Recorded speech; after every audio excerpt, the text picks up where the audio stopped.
ब्रह्म सूत्र के तृतीय अध्याय के तृतीय पाद का हम लोग विचार कर रहे हैं। इस पाद के प्रथम अधिकरण के प्रथम सूत्र का विचार हो गया है। द्वितीय सूत्र के अवतरण भाष्य की अवतरण टीका से हम लोगों को विचार करना है। प्रथम सूत्र के भाष्य के अंत में भाष्यकार भगवान ने यह बताया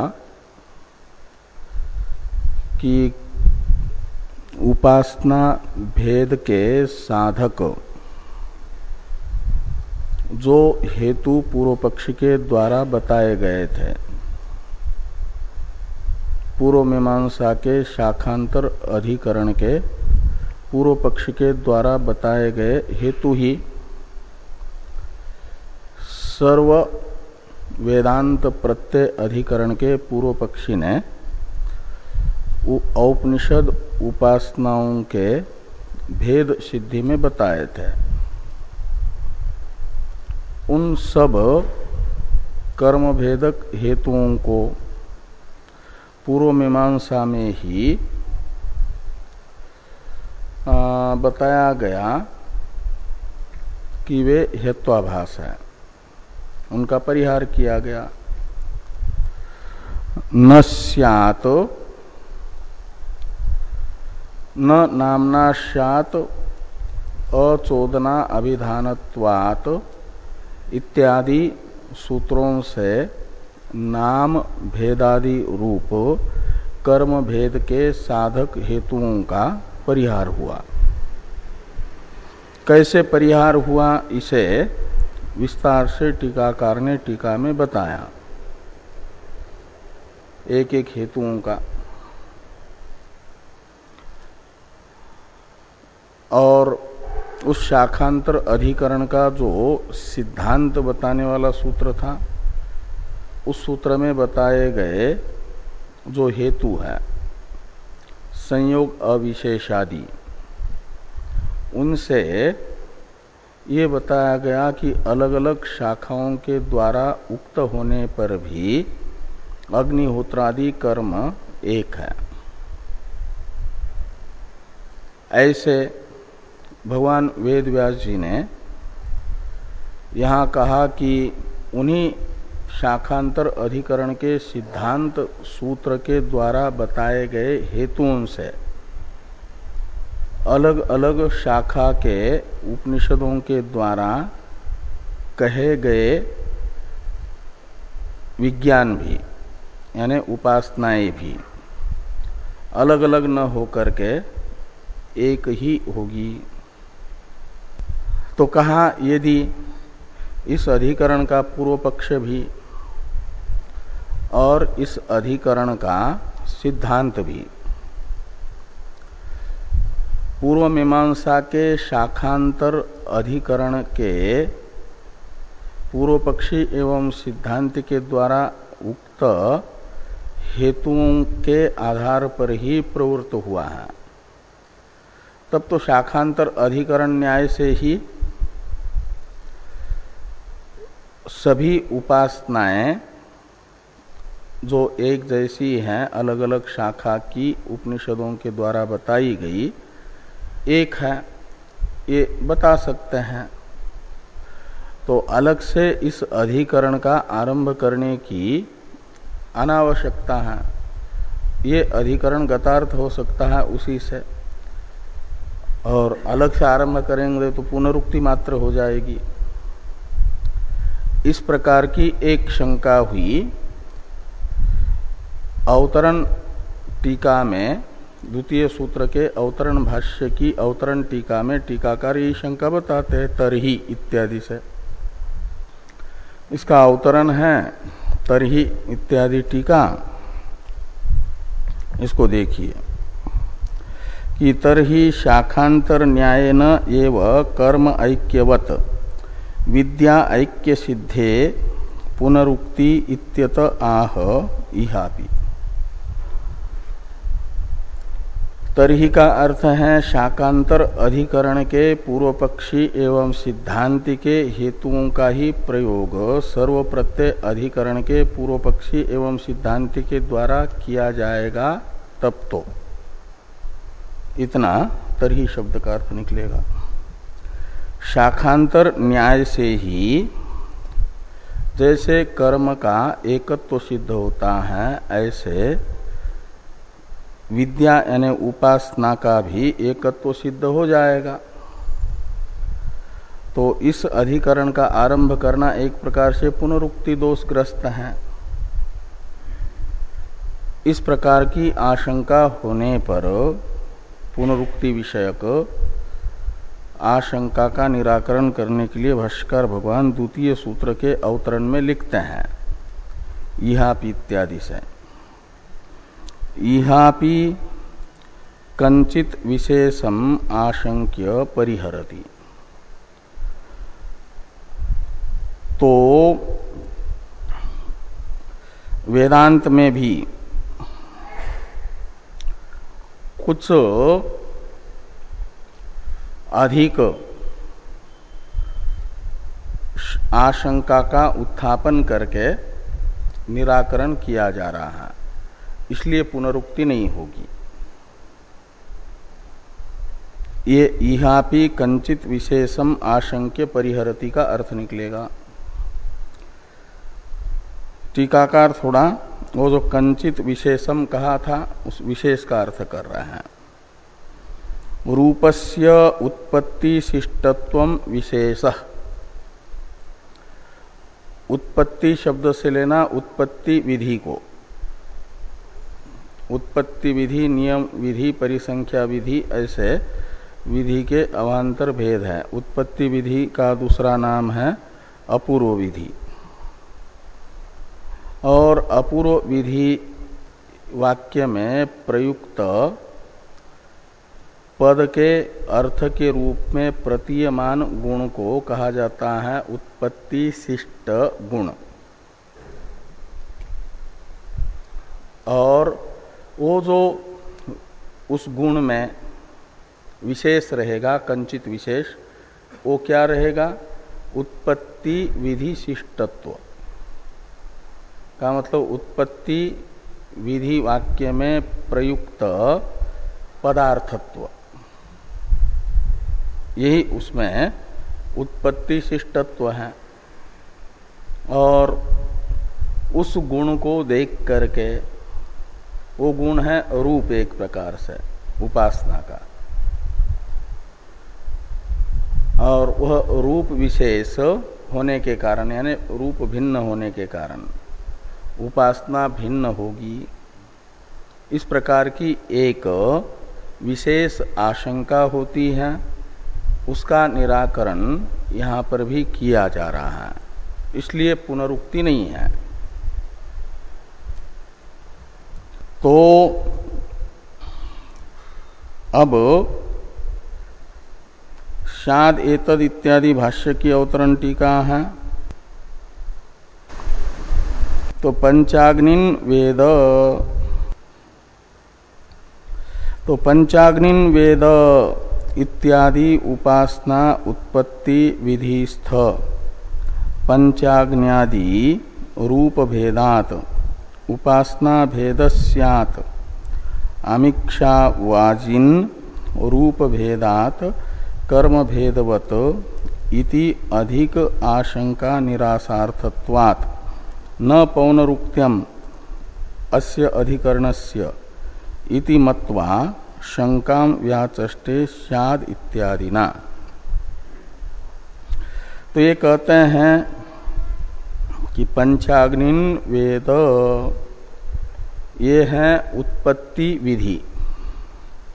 छांदोग्य उपनिषद एवं बृहदारण्यक उपनिषद में पंचाग्नि विद्या के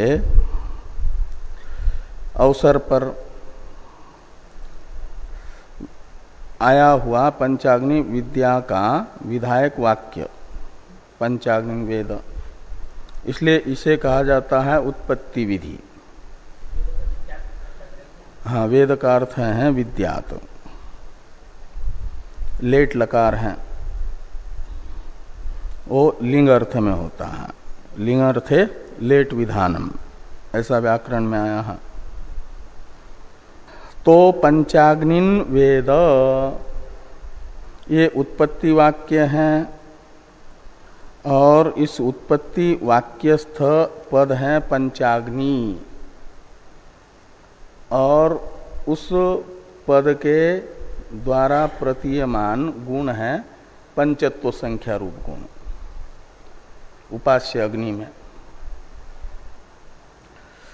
वो है कंचित विशेष, जो भाष्य में कहा था कंचित विशेषम आशंक्य। तो कंचित विशेष में विशेष क्या है, तो टीकाकार ने कहा था उत्पत्ति शिष्टत्व। तो उत्पत्ति शिष्टत्व बताया जा रहा है कि पंचाग्निन वेद इस उपासना उत्पत्ति विधि स्थ, यानी विधि वाक्य में स्थित जो पंचाग्नि पद है और उस पद के द्वारा प्रतीयमान अर्थ है पंच संख्या रूप गुण, उसे रूप कहा जा रहा है। तो पंचाग्न्यादि रूप भेदात, हाँ, तो उपासना भेद, तो उपासना का रूप हुआ करता है उपास्य का रूप। जैसे कर्म का रूप है द्रव्य देवता, ऐसे उपासना का रूप है उपास्य, और वो उपासना भेद है। तो उपासना भेद स्यात्, तो रूप भेद होने से उपासना का भेद होगा। कैसे, इसे समझाने के लिए उदाहरण बताया, जैसे आमिक्षा याग और वाजिन याग। इस याग रूपी कर्म का द्रव्य रूप जो गुण है, द्रव्यात्मक रूप है, एक का अमीक्षा है, दूसरे का वाजिन है। ये रूप भेद होने से कर्म भेद हुआ, अलग अलग दो कर्म माने गए। ऐसे यहां पर भी पंचाग्नि रूप उपासना का रूप अलग अलग होने से माना जाए उपासना को अलग अलग। इस प्रकार की एक अधिक आशंका होती है। इति अधिक आशंका निरासार्थत्वात्, इस अधिक आशंका का निराकरण करने के लिए यह अधिकरण प्रवृत्त हुआ है। इसलिए न पौनरुक्त्यम अस्य अधिकरणस्य, शाखांतर अधिकरण के साथ इस अधिकरण का पौनरुक्त्य नहीं होगा, पुनरुक्ति दोष नहीं होगा। इति मत्वा, यानी ऐसा समझ करके, शंकाम व्याचष्टे, भगवान भाष्यकार द्वितीय सूत्र के पूर्वार्ध के द्वारा बताई गई जो शंका है, अर्थात शंका को बताने वाला जो पूर्वार्ध है द्वितीय सूत्र का, उसकी व्याख्या करते हैं शाद एतद इत्यादि से। तो पहले हम लोग सूत्र को देखेंगे, फिर देखते हैं भाष्य को। तो सूत्र का उच्चारण किया जाए। भेदात् नेति चेन नैकस्यामपि, भेदात् नेति चेन नैकस्यामपि, तो भेदात् न इति चेत, ये जो चार पद हैं ये है सूत्र का पूर्वार्ध, सूत्र वाक्य का। इससे बताई गई है आशंका।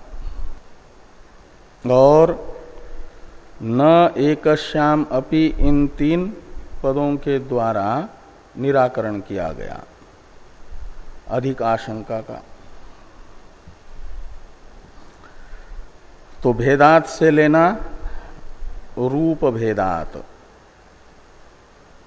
पंचम्यंत जो भेदात पद है वो बताता है कि उपास्य रूप भिन्न होने से, उपास्य भेद होने से उपासना का भेद होगा। न पहला जो न है उसका अर्थ है न उपासना ऐक्यम, यानी सर्व वेदांत प्रत्यय शब्द का अर्थ है एकत्व उपासना का। पूर्व सूत्र से सर्व वेदांत प्रत्ययम की अनुवृत्ति ले आइए, विज्ञानानाम पद का अध्याय करिए, तो एक पूर्व पक्षी का प्रतिज्ञा वाक्य बनेगा विज्ञानानाम सर्व वेदांत प्रत्ययत्वम न भवति। ये जो न है ना नेति में, इस न को उन दो अध्यारित उन दोनों पदों के साथ जोड़ दीजिए। विज्ञानानाम सर्व वेदांत प्रत्ययत्वम यानी एकत्वम न भवति। कस्मात्, हाँ तो ऐसा, हाँ तो अभी तो बैठ गया ना। हाँ तो विज्ञानानाम एकत्वम न भवति। कस्मात् सिद्धांति पूर्व पक्षी को पूछेंगे तो कहते भेदात का मतलब रूप भेदात।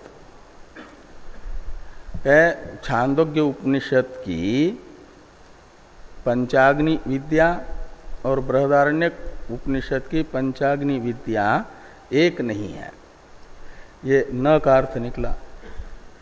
विज्ञान शब्द का अर्थ दोनों विद्याएं। ऐसे छांदोग्य की प्राण उपासना, बृहदारण्यक की प्राण उपासना, विज्ञान शब्द से लीजिए, और न का अर्थ कर दिए वो दोनों विद्याएं एक नहीं है, ये पूर्व पक्षी कहेंगे। तो पूर्व पक्षी को सिद्धांती पूछेंगे कि किस कारण से एक नहीं है, तो बताएगा भेदात। तो भेदात से क्या भेद, नाम भेद लेना है या रूप भेद, तो रूप भेदात। हाँ भेदात का अर्थ है रूप भेदात, तो रूप भिन्न होने से। कहा क्या भिन्न रूप है, तो उपासना का रूप तो हुआ करता है उपास्य, तो ये उपास्य भिन्न भिन्न है, पूर्व पक्षी कहते हैं, इसलिए उपासना का रूप अलग हो जाएगा। तो कहे भिन्न कैसे हैं, कहा छांदोग्य में केवल 5 अग्नियों को ही पंचाग्निन वेद ऐसे उपास्य करके बताया है, और बृहदारण्यक में 1/6 अग्नि भी बताई हुई है। तो वहाँ 5 ही उपास्य है, उसमें पंचत्व संख्या ही है, यहाँ 60 संख्यात्व है, इसलिए रूप भिन्न हुआ तो उपासना भिन्न हो गई, एक उपासना नहीं होगी। ऐसे छांदोग्य में प्राण की शुद्धि के शुद्धि गुण की सिद्धि के लिए जो गौण प्राणों का आपस में संवाद बताया हुआ है, तो मुख्य प्राण को छोड़ करके 4 ही प्राणों की चर्चा है वहाँ। चक्षु, वाणी, श्रोत्र आदि, मन, और वहाँ पर 5 के हैं, एक संख्या बढ़ गई, इसलिए तो संख्या बढ़ गई तो संख्या गुण है, वो रूप के अंदर आ जाता है, इसलिए रूप भिन्न हुआ प्राण उपासना का भी।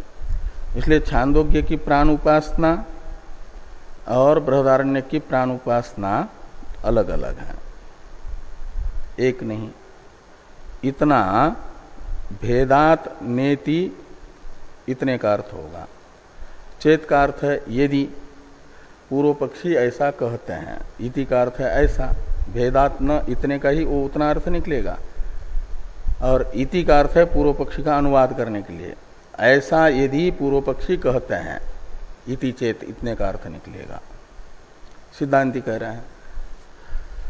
तो दूसरे न का प्रयोग सिद्धांति करता है, न यानी एष दोषः न। छांदोग्य की पंचाग्नि विद्या और प्राण उपासना बृहदारण्यक की छांदोग्य पंचाग्नि विद्या तथा प्राण उपासना से अलग होगी, भिन्न होगी। ये जो दोष बता रहे हो, यह दोष सिद्धांत में नहीं है। ये उपासनाएं अलग अलग नहीं, एक है। कहा क्यों एक है?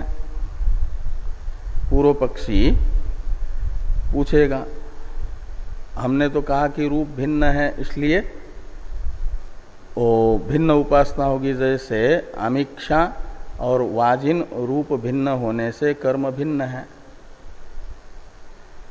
तो कहा ठीक है, उदाहरण तो ठीक है, लेकिन दार्ष्टान्त में अल्प रूप भेद अधिक समान रूप उपास्य का हो जाए तो उपासना का भेदक नहीं होता। इस अभिप्राय से कहते एकस्याम अपि यानी एकस्याम अपि विद्यायाम, एक विद्या में भी यानी उपासना में भी अल्प रूप भेद हो सकता है। आपने एक कर्म में भी अल्प गुण भेद होने से अधिक गुण यदि एक जैसे हो और अल्प गुण भेद हो तो माना है गुण कर्म एक। भाष्य में भाष्यकार भगवान बताएंगे कि अतिरात्र नामक याग का विधान अलग अलग शाखा में है। किसी शाखा में षोडशी पात्र के ग्रहण का विधान है, अतिरात्रे षोडशीनम गृह्णाति, और किसी शाखा में अतिरात्र याग में षोडशी ग्रहण का निषेध है, अतिरात्रे षोडशीनम न गृह्णाति ऐसा। तो षोडशी ग्रहण और अग्रहण ये परस्पर विरोधी गुण हैं। बाकी बहुत से गुण एक जैसे हैं। तो ये षोडशी ग्रहण और षोडशी ग्रहणाभाव ये भिन्न गुण होने पर भी ये अल्प रूप भेद हुआ। तो भी अतिरात्र याग को अलग अलग शाखा की शाखा के अतिरात्र याग रूप कर्म को अलग अलग नहीं माना गया। आप मीमांसकों ने एक माना है। जैसे ऐसे यहां पर भी मुख्य जो सांपत्तिक उपास्य अग्नियां हैं, द्युलोक, पर्जन्य, पृथ्वी, पुरुष, योषित, ये दोनों शाखाओं में समान है। और छठी अग्नि जो बताई गई है वह बृहदारण्यक में अनुवाद मात्र है, उपास्य रूप से नहीं बताई गई है, चिंतन के लिए नहीं बताई गई है। इसलिए वह अल्प रूप भेद हो तो वो षोडशी पात्र ग्रहण अग्रहण के तरह अल्प रूप भेद होने के कारण वह कर्म भेदक नहीं हुआ। जैसे ऐसे ये भी कहीं षष्ठ अग्नि का पाठ, कहीं पाठ न होना, यह रूप भेदक अल्प रूप भेद एक विद्या में भी संभव है।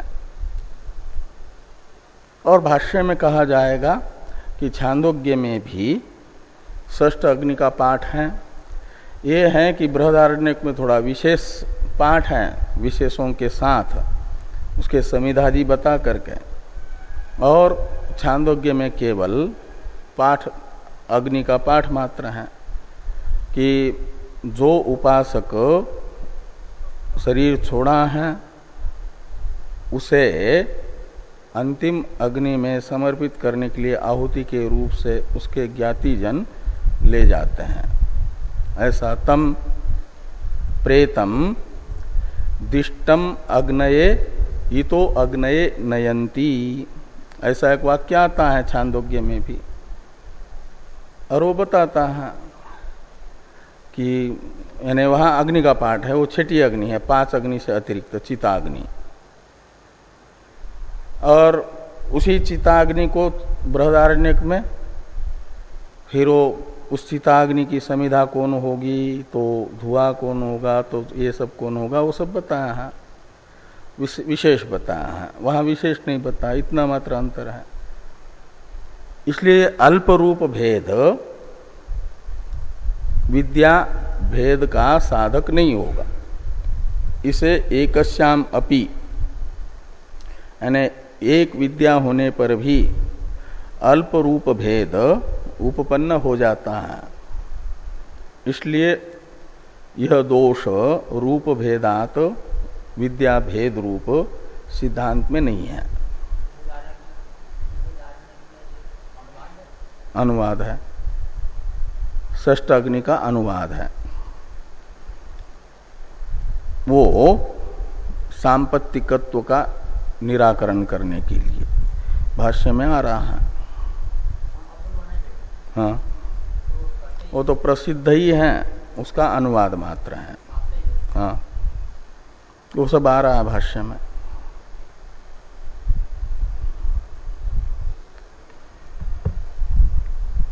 तो भाष्य को देखिए, स्याद् एतत्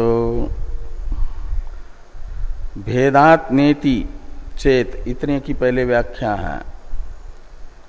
सर्व वेदांत प्रत्ययत्वम विज्ञानानाम, सर्व वेदांत प्रत्ययम, इसकी अनुवृत्ति लाई पूर्व सूत्र से भाष्यकार भगवान ने। यानी भेदात् न, इतने का ये अर्थ कैसे निकला, सूत्र में तो ये पद है नहीं। तो पाणिनि जी ने लघु सिद्धांत कौमुदी कार कहते हैं, जो सूत्र लिखे हैं उसका अर्थ करने के लिए पूर्व सूत्र से उत्तर सूत्र में अनुवृत्ति और उत्तर सूत्र से पूर्व सूत्र में किसी पदों का आकर्षण कर सकते हैं। हाँ, सूत्रेषु अदृष्टम पदम सूत्रांतराद अनुवर्तनीयम सर्वत्र, वरदराजाचार्य जी कहते हैं। ऐसे भाष्यकार भगवान ने भेदात न, इतने का अर्थ किया है सर्व वेदांत प्रत्ययत्व विज्ञानानाम गुण भेदात न उपपद्यते। कहा दो सूत्र में तो केवल भेदात और न, इतना दो ही पद हैं, और आपने यहाँ भेदात का अर्थ कर दिया गुण भेदात, ठीक है, न का अर्थ न ही है। ये उपपद्यते पद कहाँ से लाया, विज्ञानानाम पद कहाँ से लाया, सर्व वेदांत प्रत्ययत्व कहाँ से लाया? तो सूत्रांतराद अनुवर्तनीयम सर्वत्र।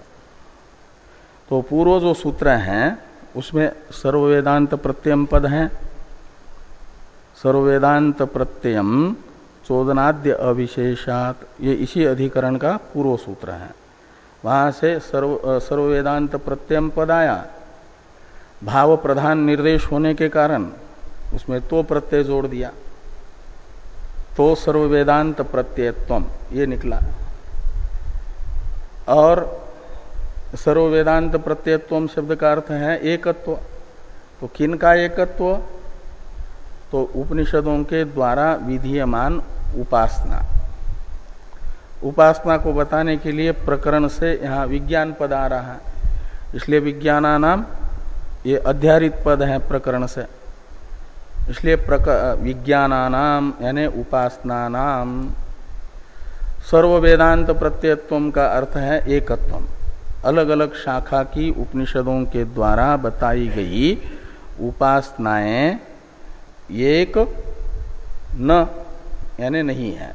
सर्व वेदांत प्रत्ययत्व नहीं है उपासनाओं में, ये पूर्व पक्षी का न जोड़ दीजिए। और उपपद्यते कहाँ से आएगा? तो पतंजलि जी ने कहा है, यत्र काचन क्रिया न दृश्यते तत्र असभुवि अनुवर्तते। जहाँ कोई भी क्रियापद न हो, बिना क्रियापद के वाक्य नहीं होता। एक तीन वाक्य है न वैयाकरणों के अनुसार, तो वो क्रियापद होना चाहिए कोई ना कोई। तो वैयाकरण तो अस धातु या भू धातु का प्रयोग करते हैं और दार्शनिक लोग उपपद्यते, हाँ, अध्यार करते हैं उपपद्यते क्रियापद का। तो उपपद्यते क्रियापद का अध्यार हुआ और उसके साथ न जोड़ दिया। सिद्धांति तो न के बिना कहेंगे विज्ञानानाम सर्व वेदांत प्रत्ययत्वम उपपद्यते चोदनादि अविशेषात, ये सिद्धांतियों ने कहा। पूर्व पक्षी को सिद्धांति के क्रियापद के साथ उपपद्यते क्रियापद के साथ केवल न जोड़ना है। तो कहा कि विज्ञानानाम सर्व वेदांत प्रत्ययत्वम यानी अभेद नोपपद्यते, अभेद उत्पन्न नहीं होता। क्यों? तो गुण भेदात, गुण भेदात का अर्थ है रूप भेदात। हाँ, न रहित सिद्धांत है और न सहित पूर्व पक्ष है। तो सर्व वेदांत प्रत्ययत्वम विज्ञानानाम गुण भेदात नोपपद्यते। कैसे गुण भेद हैं? गुण भेदात ये हेतु है ना, तो हेतु की उपपत्ति पूर्व पक्षी कर रहे हैं। इस पृष्ठ पर अंतिम पंक्ति में जो भाष्य है, अंतिम पंक्ति तक, नैष दोष के पूर्व तक, ये गुण भेदात ये जो हेतु हैं इसका उपादान है भाष्य में। बृहदारण्यक एवं छांदोग्य के द्वारा विहित विज्ञान यानी उपासनाओं में एकत्व जिस गुण भेद के कारण नहीं है करके पूर्व पक्षी कह रहे हैं, वह गुण भेद दिखाया जा रहा है, यानी रूप भेद बताया जा रहा है। तो भाष्य में देखिए, वाजसनेन पंचाग्नि विद्याम प्रस्तुत्य षष्टम अपरम अग्निम आमनंती। आमनंती का करता है वाजसनेन, वाजसनयी शाखा वाले पंचाग्नि विद्या के प्रकरण में छठे अग्नि का भी पाठ करते हैं। और तस्य अग्निरेव अग्निर्भवती इत्यादि ना। बृहदारण्यक उपनिषद में किस वाक्य से छठे अग्नि का पाठ है? तो वो वाक्य बताया छठे अध्याय के द्वितीय ब्राह्मण की 14वीं कंडिका, तस्य अग्निरेव अग्निर्भवती इत्यादि जो वाक्य हैं, इससे पंचाग्नि विद्या के प्रकरण में बृहदारण्यक उपनिषद में छठे अग्नि का भी पाठ है। और तो मान लिया कि बृहदारण्यक में छठे अग्नि का पाठ है, तो रूप भेद कैसे हुआ? इसके लिए छांदोग्य में वो नहीं है, ये बता रहे हैं कि छंदोगास्तु तम न आमनंती, तम यानी षष्ठम अग्निम, न आमनंती का करता है छंदोगा, छांदोग्य शाखा वाले। पंच संख्यया एवच ते उपसंहरंती, तो छंदोग ते शब्द से छंदोगों को ही लेना। तो छंदोग 5 संख्या से ही पंचाग्नि उपासना के प्रकरण का उपसंहार करते हैं। अतः य एतान एवं पंचाग्निन वेद इति, ये उपसंहार वाक्य है कि जो इन पंचाग्नियों की उपासना करता है उसका फल बताया कि उसे अर्चिरादि मार्ग से ब्रह्मलोक की प्राप्ति होती है। ये फल है उपासक को। और इन्हीं पंचाग्नि विद्या की ही प्रशंसा करते हुए ये कहा ना 5 महापातक में 4 तो महापातक बताएं और 5वां है इन महापातकियों के साथ संबंध रखना। तो जो पंचाग्नि अनुपासक हैं वह महापातक न भी करें, लेकिन महापातकी के साथ संबंध रखता है, तो महापातकी के साथ संबंध रखना भी महापातक ही है। लेकिन पंचाग्नि विद्या का महत्व है कि जो पंचाग्नि उपासना करता है वह महापातकी के साथ संबंध रखने पर भी महापातकों से अलिप्त रहता है। ये एक महत्व बताया। तो छांदोग्य में षष्ठ अग्नि का पाठ नहीं, 5 अग्नि से ही उपसंहार है, और बृहदारण्यक में षष्ठ अग्नि का पाठ है, ये पूर्व पक्षी कह रहे हैं। तो इस प्रकार ये एक जगह 6 अग्नि, एक जगह 5 ही अग्नि, तो उपास्य अग्नि की संख्या अलग अलग होने के कारण रूप भेद हुआ उपासना का, और रूप भेद होने से उपासना अलग अलग मानी जाएगी। इसे आगे कह रहे हैं कि येषांच सगुणो अस्ति येषांच नास्ति कथम उभयेषाम एका विद्या उपपद्येत। तो सगुण यानी षष्ठ अग्नि रूप गुण जिनके मत में है उनकी पंचाग्नि विद्या, और जिनके मत में षष्ठ अग्नि नहीं है ऐसे छंदोगों की पंचाग्नि विद्या, ये दोनों की एक कैसे होगी। कथम शब्दाक्षेपार्थ में है, तो सूत्रस्थ न का जो अर्थ है वो कथम का निकलेगा आक्षेपार्थ में होने से।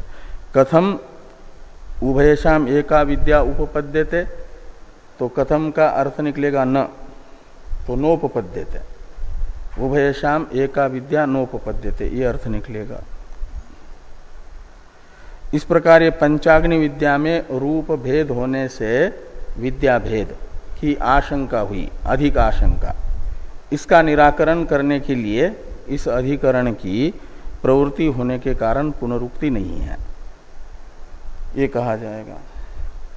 तो जैसे पंचाग्नि विद्या में रूप भेद होने से विद्या भेद की अधिक आशंका हुई, ऐसे प्राण उपासना के विषय में भी कहा जा रहा है। उससे पहले थोड़ा एक वाक्य पंचाग्नि विद्या के विषय में ही है कि न च अत्र इत्यादि। इसका अवतरण लिखने से पहले थोड़ी टीका कार विशेष बात बताते हैं, उसे देखिए। शाद इत्यादि ना इस प्रतीक के बाद में अस्य पृथक शास्त्रत्वात् कर्म न्यायानाम मानस विद्यासु विना सूत्रम दुर्योजत्वाच्च पुनरुक्ति गंधोपि नास्ति इति मंतव्यम। अस्य पृथक शास्त्रत्वात्, अस्य ने अस्य अधिकरणस्य, ये जो सर्व वेदांत प्रत्यय अधिकरण है इसकी शाखांतर अधिकरण के साथ पुनरुक्ति नहीं बताई जा सकती। क्यों कहते हैं? इसलिए कि शाखांतर अधिकरण एक अलग पूर्व मीमांसा रूप शास्त्र है और सर्व वेदांत प्रत्यय ये उत्तर मीमांसा रूप अलग शास्त्र है। ये वेदांत दर्शन है, वह पूर्व मीमांसा दर्शन है। तो अलग अलग शास्त्र होने के कारण दोनों अधिकरण अलग अलग शास्त्र के अंश होने से स्वतंत्र अलग अलग शास्त्र हैं। इसलिए पूर्व मीमांसा शास्त्रात्मक शाखांतर अधिकरण से पृथक शास्त्रत्व सर्व वेदांत प्रत्यय अधिकरण में होने से उस अधिकरण के साथ इसकी पुनरुक्ति होगी, ये नहीं कहा जा सकता। एक तो अस्य पृथक शास्त्रत्वात् पुनरुक्ति गंधोपि नास्ति इति मंतव्यम, ऐसे लगाना। और दूसरी बात कहते हैं कि कर्म न्यायानाम, ये अलग शास्त्र होने के कारण जो कर्म न्याय है यानी पूर्व मीमांसा दर्शन के अधिकरण है। न्याय शब्द का अर्थ है अधिकरण, तो कर्म न्याय शब्द से लेना पूर्व मीमांसा दर्शन के अधिकरण, शाखांतर अधिकरण आदि। इन पूर्व मीमांसा दर्शन के अधिकरणों को मानस विद्या है, ये उपासनाएं मानस कर्म है। तो मानस विद्यासु विना सूत्रम दुर्योजत्वात्, तो बिना सूत्र के यानी मानस विद्या का विचार करने वाला अर्थात ज्ञान कांड का तात्पर्य बताने वाला जो उत्तर मीमांसा दर्शन है, उसमें बिना सूत्र के सीधे मीमांसा के अधिकरणों का समायोजन नहीं किया जा सकता। शाखांतर अधिकरण का भी उसके लिए कोई ना कोई सूत्र की जरूरत है। ये दूसरा हेतु हुआ कि कर्म न्यायानाम मानस विद्यासु विना सूत्रम दुर्योजत्वाच्च। च शब्द है दोनों हेतुओं का समुच्चय। वो अलग शास्त्र हैं, ये अलग शास्त्र हैं, इसलिए अलग शास्त्र के किसी न्याय का उपासना का भेद अभेद विचार करने वाले उत्तर मीमांसा दर्शन में समन्वय करने के लिए कोई सूत्र नहीं होगा, तो बिना सूत्र के सीधे उन अधिकरणों को जोड़ा नहीं जा सकता।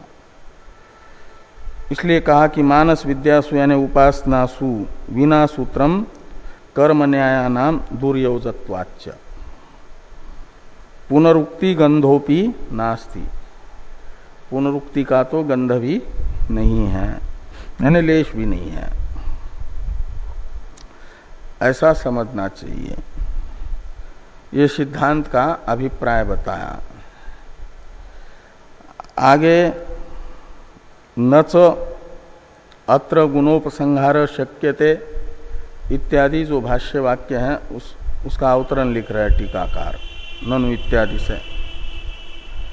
तो टीका में है कि ननु तस्य मृतस्य दाहार्थम अग्नि अंत्येष्टि गतः षष्ठो यह प्रसिद्धवत वाजी भी उक्त स छांदोग्ये उपसंहार्य इति न रूप भेद तत्राह न च अत्र इति। तो पूर्व पक्षी ने रूप भेद दिखाने के लिए, गुण भेद दिखाने के लिए ये जो कहा कि बृहदारण्यक उपनिषद में षष्ठ अग्नि का पाठ है, चिताग्नि का, और छांदोग्य में नहीं है, तो कहा छांदोग्य में नहीं है यदि तो उपसंहार कर लो। उपसंहार तो किया ही जाता है, बाकी बहुत सी समानता मिल रही है, एक गुण नहीं मिल रहा है तो जो गुण नहीं मिल रहा है उसका उपसंहार कर लो।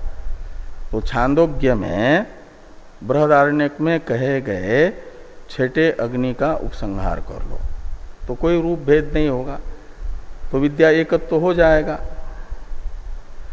इस प्रकार की शंका हुई। तो पूर्व पक्षी कह रहे हैं कि छांदोग्य में बृहदारण्यक के छठे अग्नि का उपसंहार नहीं कर सकते, ये पूर्व पक्षी कह रहे हैं न च अत्र इत्यादि से। सिद्धांति के किसी विद्यार्थी ने कहा कि उपसंहार कर लो।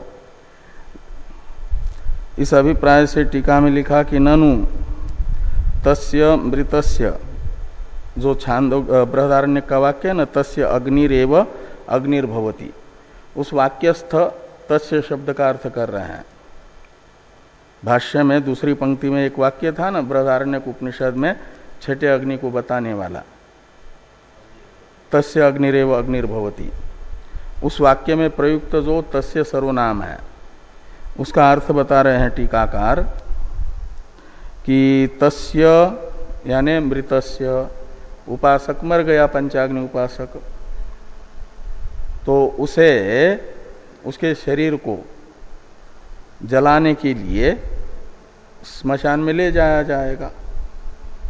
तो जो अंतिम अंत्येष्टि में अग्नि है, चिताग्नि, उसे अग्नि शब्द से लेना। तस्य अग्निरेव अग्नि में अग्नि शब्द का अर्थ वो कह रहे हैं कि मृतस्य दहार्थम अग्नि यानी अंत्येष्टि गतः षष्ठो, यह अग्नि।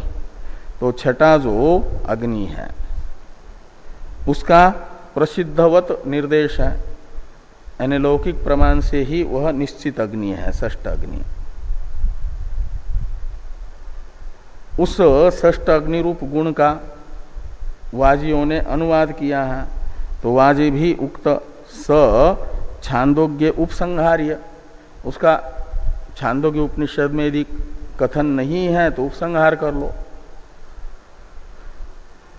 ये सिद्धांत के विद्यार्थी ने पूर्व पक्षी से कहा, तो पूर्व पक्षी कहते अभी सिद्धांति का ये है कि न रूप भेद इति न रूप, यदि उपसंहार करते तो कोई रूप भेद नहीं होगा, रूप भेद होने से विद्या भेद नहीं होगा। इस प्रकार की सिद्धांति के विद्यार्थी की आशंका का निराकरण पूर्व पक्षी कर रहे हैं।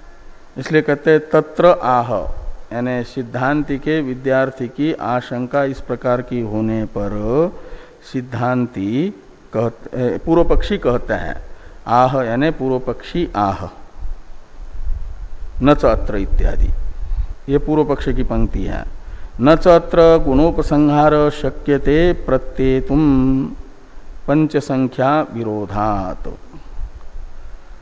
तो छांदोग्य में षष्ठ अग्नि का उपसंहार नहीं किया जा सकता। क्यों?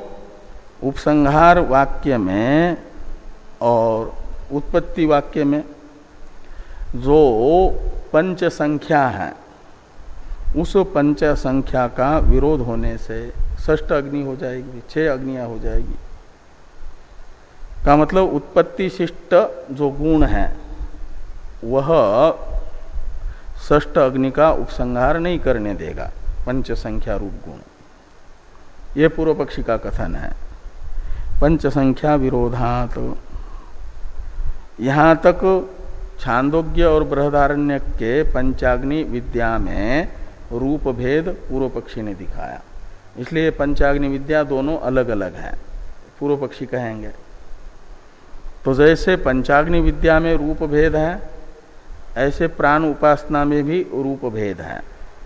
इसे तथा प्राण संवादे इत्यादि से कहा जा रहा है। तो भाष्य में देखिए, तथा प्राण संवादे श्रेष्ठात् अन्यान चतुरः प्राणान वाक् चक्षु श्रोत्र मनांसी छंदोगा आमनंती।